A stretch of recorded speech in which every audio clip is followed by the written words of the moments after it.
Good morning, my dear students. How are you? I hope you're all safe at home. Okay, children. Up to now, in previous classes, we finished the first lesson. Now, today, let us start our second lesson. Before going to teach a lesson, I'll ask you few questions. Okay, children? Okay. What are our basic needs? Yes, the basic needs of human being or yes, we need breathe to air. Without breathing, we are not living. And we need to live food. Food also very important to us. Understand? And we need to drink water. Understand? So water is very important to us. Yes or no? So will you eat without cooking food? Yes, what we need to cook our food? Yes, we need water. So, where we get water? Do you know? Yes, those we find water on ocean, seas, tanks. Yes or no? So, from all that water where we get? What is the main source of water? You are right. The main source of water is rain. Understand? So, the rain is the main source of water. Where we find water? Yes, we find water on the oceans, seas and rivers. Okay, children? So, today our lesson name is Rain and Rivers. What is our lesson name? Rain and Rivers. So, most of the water, what is the source of water? Rain. Do you know, children, how much of water covered on the earth? Yes, 71% of the earth covered with water. Only 29% of the earth covered with land. Most of the area covered with water. So water is all the life.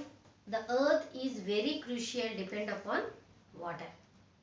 As you know, over 71% depend upon water. Surface earth is covered with water. We depend upon water for growing crops, but we don't get water uniformly over the year.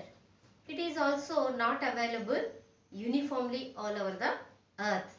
Nor is quality of water the same everywhere. We have different seasons in a year. Yes or no? Yes, we have three different seasons in a year. They are summer, rainy and winter. After summer months, April, May, June, we get rainy season. So, how do we get rain? Yes. So, first we get rain from evaporation. See, if you observe heated water in a dish over fire, as the water heated up, water vapor touch the lid, and with the help of outside cool, our vapor became water drops and stuck to the lid of the dish. When we removed the lid, some of the water drops fell down into the dish. By observing this, the water evaporates and later it becomes condensed into water by cooling. The rain begins with water vapor when you dry our clothes in the open. You see that the water disappears after a while and the clothes dry. If you keep some water in a plate, it dries up in a couple of days. Actually, water in the cloth or in the plate becomes water vapor and mixes with the air through a process called evaporation. So, what is evaporation? Change of water into vapor is known as evaporation. What is evaporation? Change of water into vapor is known as evaporation. See. So, even water not boiling, there is evaporation. There are several water bodies on the earth's surface. They are oceans, rivers, lakes, streams, etc. So, there is constant evaporation of water from these water bodies. In fact, wherever there is a moisture like on wet clothes, there is evaporation. There is evaporation from our bodies, from trees, plants and soil. The process of evaporation speeds up with increasing in temperature. In which season do you think there would be more evaporation? Summer or winter? Yes, you are right. Summer, we have more evaporation in summer season. When will the evaporation more during day or night?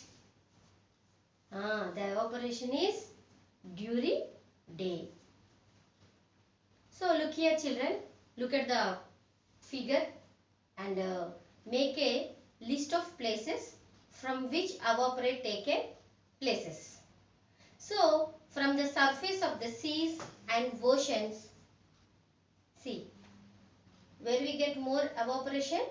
From the surface of the seas and oceans, and from ponds, from rivers and other water bodies, from soil, from trees and plants during the transpiration.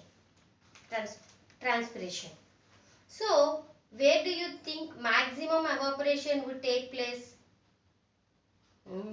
From plants, rivers, oceans or soils. Maximum evaporation would take place from oceans as they cover most of the surface of earth. Understand children? So, what is evaporation? Evaporation is change of water into vapor is known as evaporation. Okay. Now, formation of clouds.